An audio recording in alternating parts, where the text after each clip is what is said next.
of fate. This is the way. Truth is, I am Iron Man. Tells me when you'll cement this.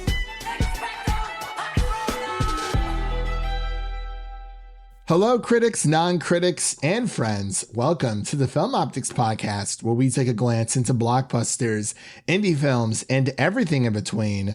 I'm your host, Christian, and I'm joined by my good friend Slash, my co-host, Devin. And today, we are here to give our reflections on the prequel to the Predator movie franchise. Again, that is titled Prey, in capital letters, Prey, not the holy prey, the dangerous kind of prey. And before we begin today's episode, you can listen to our podcast on podcast platforms around the internet. That includes Apple Podcasts, Spotify, Google Podcasts, and more.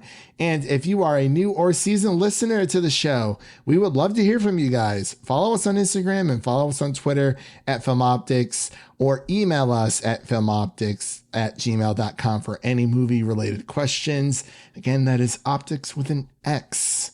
Devin, it's Wednesday. We're recording this on a Wednesday. Happy hump day. I'm sorry about your power outage at your gym. You can't get swole today. I'm sorry. Yeah, luckily it's a quick walk, because it's just kind of sad when you walk up there and there's a sign on the door written in terrible handwriting that they are out of power and closed. Like, what kind of terrible handwriting? Are we talking like 5th grade level, 4th grade, 3rd grade, 7th grade? Just your average male handwriting. Oh, life. Honestly, I feel that because my handwriting is terrible. It is not. Mine too.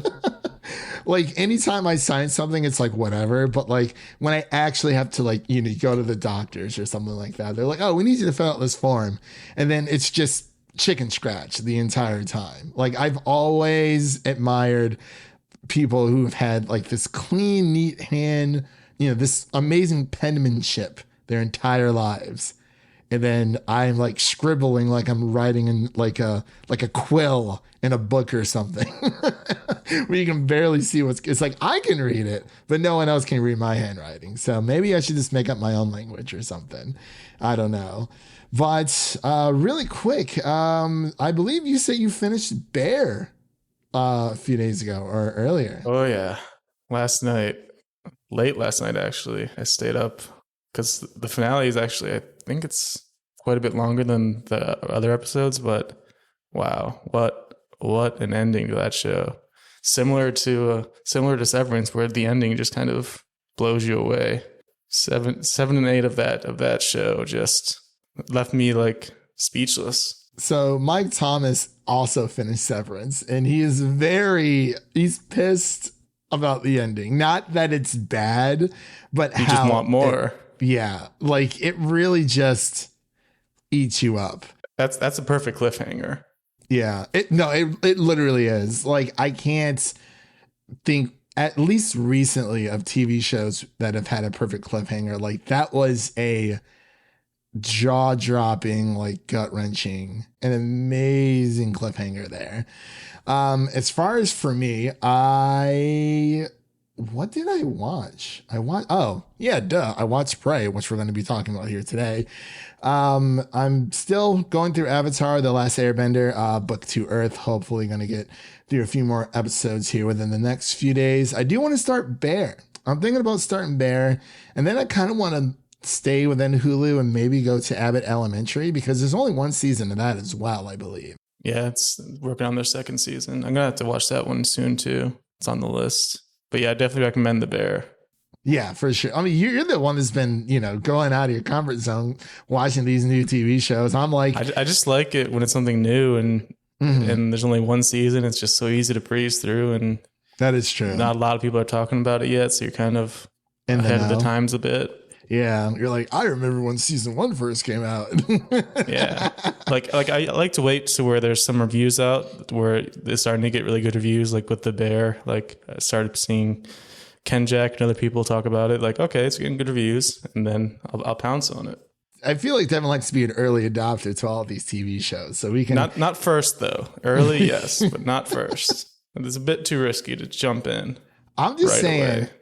I just started. I mean, I want to rewatch or start C over again from Apple TV Plus because everybody made fun of me for watching that show, and now it's on its like 5th season. Final season, I believe I saw. I think so. Yeah. I think it's the final season. Same thing with well, I was actually an early adopter for Dickinson on Apple TV Plus. I loved that show. Only 3 seasons. Cool breeze, easy, dark comedy type show. You get as much Haley Steinfeld as you can ever ask for. I see this as an absolute win, but those are just a few things that we've been watching here, ladies and gentlemen. Definitely going to check out The Bear. I kind of want to start The Handmaid's Tale. I have like a really bad condition to want to start these really big shows, but I think The Handmaid's Tale is only 4 seasons, which isn't bad, but I'm definitely going to start The Bear, and then I'll probably move over to Abbott Elementary since those are only 2 seasons each, and then see what's next because I want to watch as many TV shows as I can before the Emmys. I still got to watch Barry as well. I'm almost done with season 1. Bear and Barry. Yeah, Bear and Barry. Yeah. But, man, ladies and gentlemen, as I said before, we're going to be covering the Predator prequel titled Prey here. The way this is going to work, it is a spoiler-free review because this is going to be dropping the day before it hits Hulu. So wanted to thank Hulu on the front side of this review for the screeners that they sent us. It was a wild ride and we can't wait to talk about it. Spoiler free, of course, as it said, spoiler free. So Devin, are you ready to dive on into the jungle, into the plains? Yeah, what's your history with the Predator / I guess Alien franchise? They're kind of intertwined.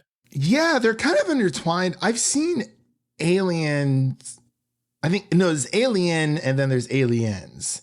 Yeah, the sequel is Aliens. Right. I've seen one of the Predator movies, maybe 1 or 2 of them. I know there's 5 Predator movies. Yeah, there's that one a few years ago from Shane Black that was not great. And I've seen at least 1 Alien movie. I think it was the first one, but like I said, it was ages ago. I believe that's Ridley Scott directing Alien, or I could be. Yeah. And I've seen at least 1 or 2 Predator movies. It has been so long though. I can't even remember when I watched them. So it's been a while for me. What about you? Yeah, I've seen a few of them, but not all of them. I definitely remember as a kid watching Alien versus Predator and thinking that was really cool. The crossover we've always wanted. The biggest crossover event in movie history. It was always a big deal when TV shows crossed over with each other. It was even Jimmy Neutron and Fairly Odd Parents. It was just a crazy crossover. Yeah, Sweet Life of Zack and Cody meets Hannah Montana and That's So Raven. It's oh my God, it was amazing. But yeah, so ladies and gentlemen, before we get any further, the Predator has always been cooler than the Alien, though, in my eyes. I think you're just right. Looks so cool. Well, he's always equipped. He's always ready to go. So it's you can't really, for sure. Well, ladies and gentlemen, we'll be right back after this introduction to Prey. There's something out there. I'm coming with you.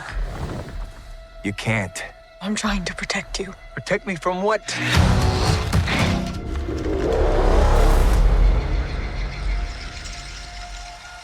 It's time.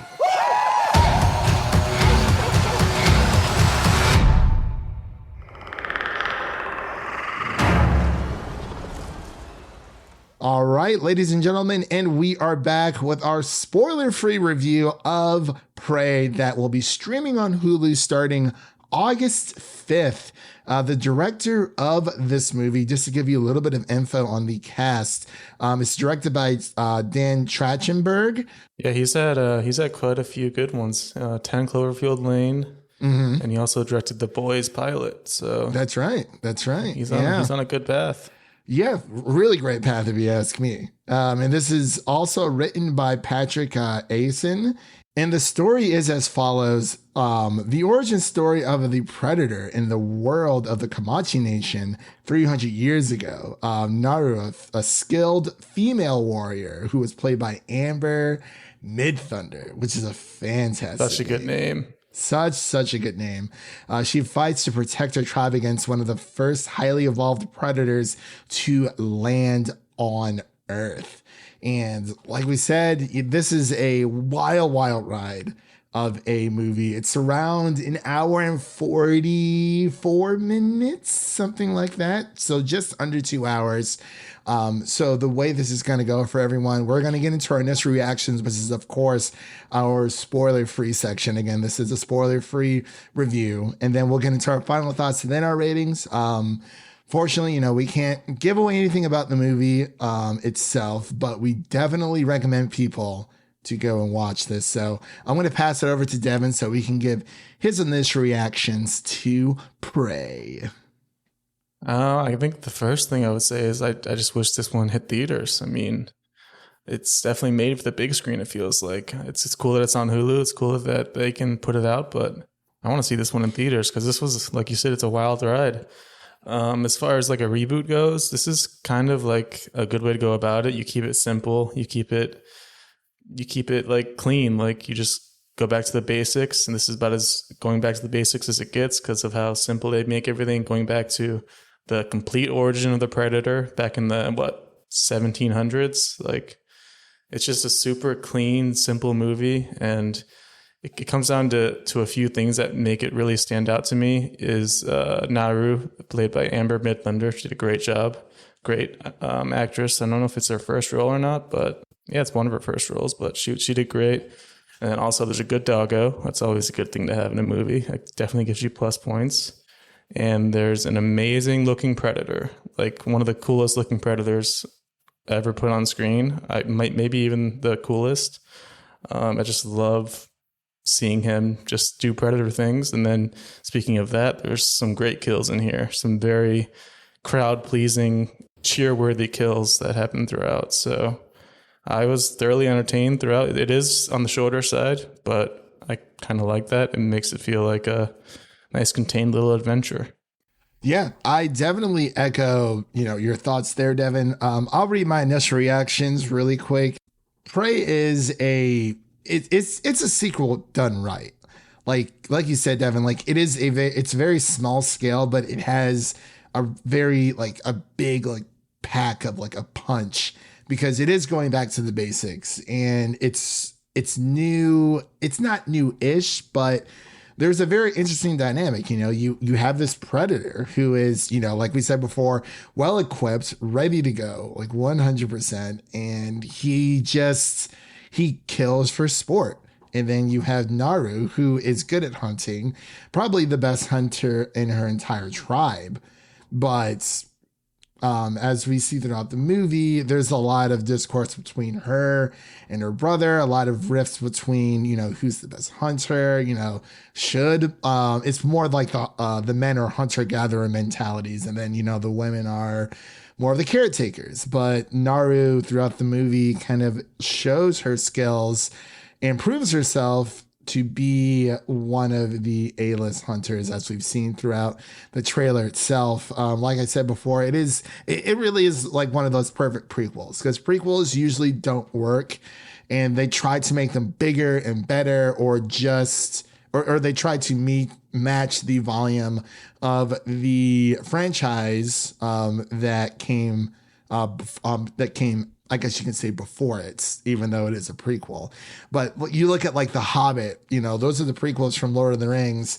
The big issue with that movie is that it tries to be too much like Lord of the Rings. It doesn't try to create its own identity, and they try to make it bigger and better, or just as, epic, grand scale as Lord of the Rings. Same thing with the Crimes of Grindelwald movies, or the Fantastic Beasts movies when it comes to Harry Potter. But for Prey, it really is a classic hunter v hunter narrative that establishes a lot of tense moments, followed by a lot of authentic action sequences. I love how the predator just climbs up the food chain, just one by one, just taking on whatever in front of him. It's just so cool seeing that evolution.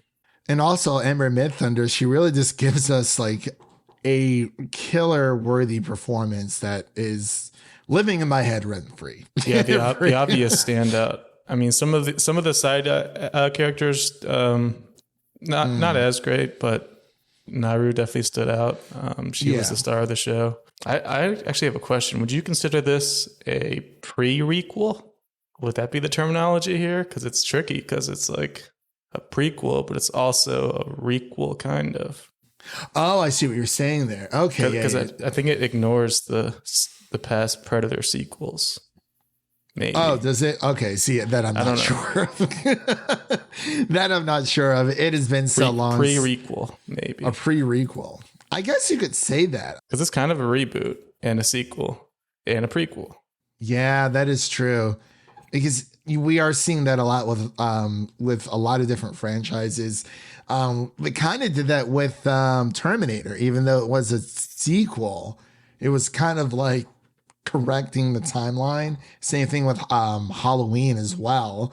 We're seeing what Halloween Ends. It's supposed to come out this year, so it's crazy to think that's actually coming out this year. For Prey, yeah, that is a really good question. I guess I would like to see more from this director when it comes to, you know, just more Predator movies like this.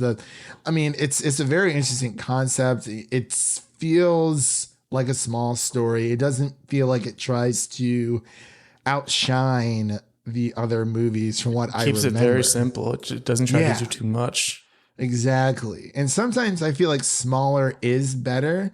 Like you said, Devin, I do agree. I wish this would have came out in theaters, but at the same time, maybe they were just a little too hesitant to be like, well, yeah, I'm already seeing reviews on IMDb of just idiots, whatever you want to call them, just terrible people bombing it because of the female lead and everything. It's like, but see, like that shouldn't, like, it's crazy how that's a problem still in like today's world, because Amber Midthunder, like, I mean, she is effectively carrying this movie on her back. Like, there are, you know, you see her brother and then like her other family members. You see a little bit of her tribe and their way of life, but it really just follows her and her story, dealing with this threat that has come into their land. And she's like, we need to do something about it. And then, you know, everything kind of just rolls from there. There's so many different, like you said, the kills are amazing. You know, the way that they track like certain animals, and it really just gives his kit is so cool. The Predators, yeah, just all his tools. Mm-hmm. Yeah, it gives you a tribal, or like, you know, that raw human instinct that you don't really see in a lot of movies. And like this being set 300 years ago, during the Comanche Nation, it is really, I really enjoyed it. Like at first, I was just kind of watching, then like certain things happen. There's like, oh, it just catches your attention. Yeah, it starts off a bit slow in the very beginning, but then as soon as the Predator arrives, it's just like full go. Yeah, and it's like, you know, and obviously that's what everyone wants to hear from this movie. And I'm actually going to pull Richard Newby's quote from Twitter, because he actually watched the movie. He said it put a giant grin on his face, equal to The Predator from 1987. Trachtenberg gets it from tension to action to bloodshed. And he said sometimes the key to resurrecting a franchise is to go smaller. And he's also goes on to say that Disney should have done a hybrid release for this movie. And he said he would have loved to see it in theaters, which, again, you know, we've already kind of talked about that. It would have been amazing to see in theaters, but yeah, I agree with that. It put a smile on my face a couple of scenes, like just some of the reveals, like, oh boy. It's just so crazy. Like, you know, like you say, you just see the Predator doing Predator things, and there are other threats within this movie as well that kind of, you know, intermingle with what's going on. And there's a lot of tense moments as well. It's like, there's at least 2 or 3 moments within the movie where I just didn't know what was going to happen next. And I was just like, you know, we're just going to play this out, and I'm just going to watch it and have a great time. So it was definitely a wild ride, for sure. But I wanted to kick it back over to you, Devin. If there was anything else you wanted to bring up that we haven't gotten to yet before we get into our final thoughts and ratings. Yeah, it was definitely a great ride. I would like to see more from Trachtenberg in the future. He's obviously killing it right now. I wonder where he could go from here as far as the Predator series. Maybe just do like one per century. Got the 1700s, 1800s. Yeah, that would be pretty cool. I guess really quick, Devin, does this make you want to go back and watch the other Predator movies, or just like at least the first one?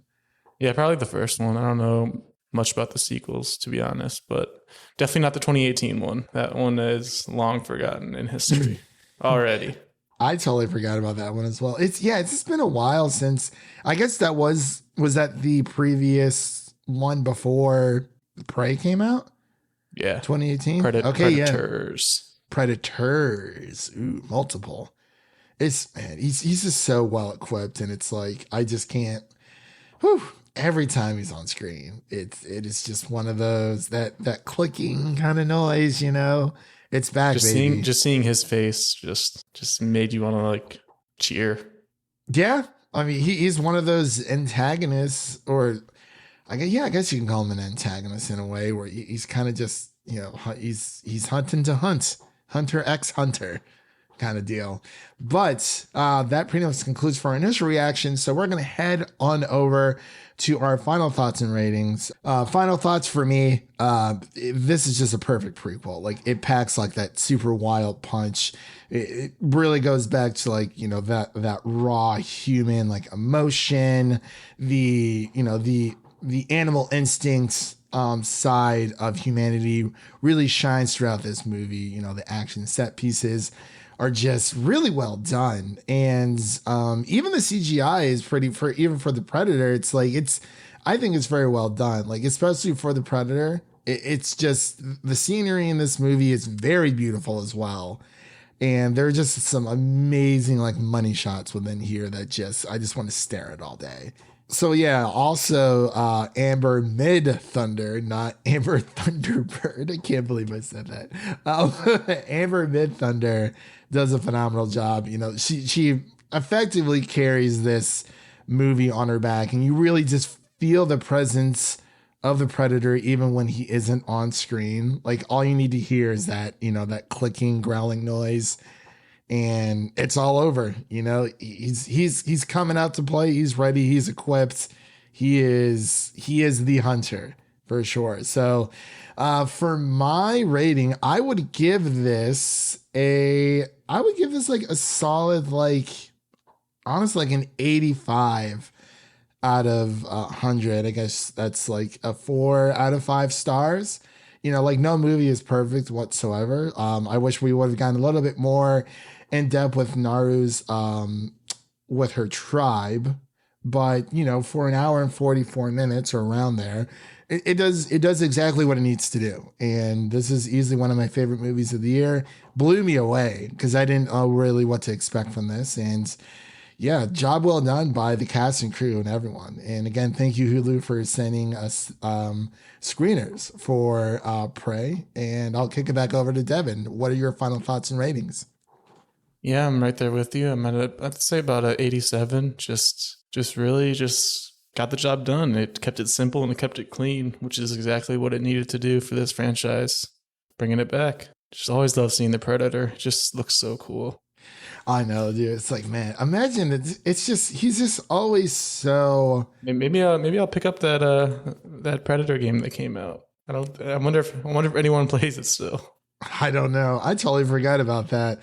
But this does kind of make me want to go back and watch at least the first Predator, maybe the first Alien. I don't know if I'll do a full rewatch of that, but at least just to kind of get a little bit more Predator goodness in my life. Definitely want to check this movie out again for sure, probably before the end of the year rolls around. But yeah, that pretty much concludes our spoiler-free coverage of Prey. Again, this is coming to Hulu on August 5th, a very big month for August. A lot of things are coming out, but definitely make sure to check this one out because it is a wild ride. If you're a Predator fan, if you're an Alien fan, if you're just a sci-fi fan or looking for something, you know, cool or fun to watch, one weekend, definitely pick this up. I really hope this gets a physical release as well. I'm Hulu, if you're listening.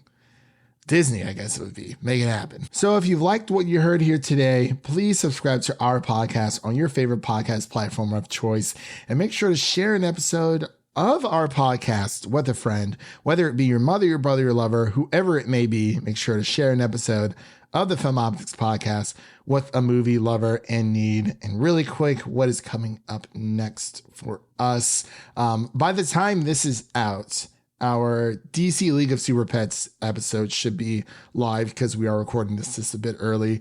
And our Jordan Peele's Nope review is out now on podcast platforms around the internet, as well as our San Diego Comic-Con 2022 recap and breakdown of all the amazing announcements that happened there. That is also available on podcast platforms around the internet. So, and also I do apologize, our Avatar: The Last Airbender Book 1 Water Series Revisited review is out now. We'll be doing Book 2. That'll be hitting around mid-August, and then Book 3 in September. So definitely follow us on Film Optix. That is Optix with an X on Twitter, to kind of keep up with all of that. So with all that said, we hope you have a great day, and we'll see you guys later. And that's a wrap for today. Thank you all for listening. And if you enjoy the show, leave us a 5-star rating review on Apple Podcasts and Spotify. And follow us on Twitter and Instagram to stay in the know. That was Devin. My name is Christian. We'll see you guys in the next one.